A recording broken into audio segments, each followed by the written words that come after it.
le doyen de la fac, l'ensemble du comité scientifique et particulièrement le professeur Sarr pour cette initiative extrêmement importante.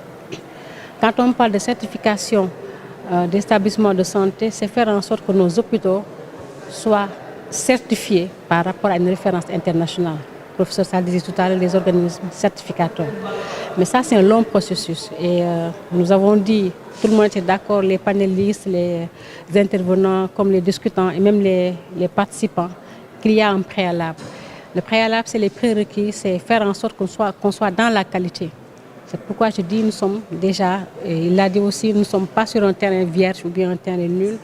On a implémenté la démarche qualité dans nos structures. Mais la démarche qualité impacte, en tout cas, parle de beaucoup de choses. Ça concerne l'infrastructure en tant que tel, l'hôpital. Dans sa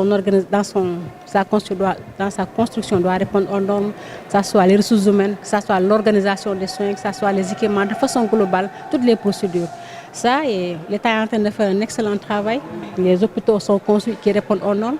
Il y en a d'autres qui sont en train d'être construits. Il y a un important programme de renouvellement et de réhabilitation du parc hospitalier. Le second élément, c'est par rapport à l'organisation de ces soins-là.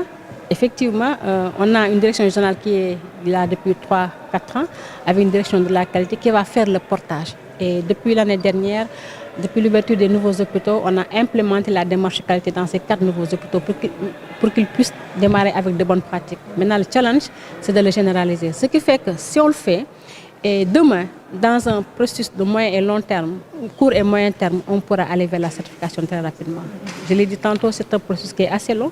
On a besoin de ces experts, les gens avec qui nous avons discuté tout à l'heure, le professeur Sarr et l'ensemble des collaborateurs. Il l'a dit tout à l'heure aussi, il nous faut quand même, au-delà de la démarche qualité pour aller vers la certification, mettre un cadre normatif. Vous avez parlé du SOAC tout à l'heure, mais il faut au niveau interne au Sénégal, qu'on sache qui doit faire quoi. Il faut un organe évaluateur, comment y aller.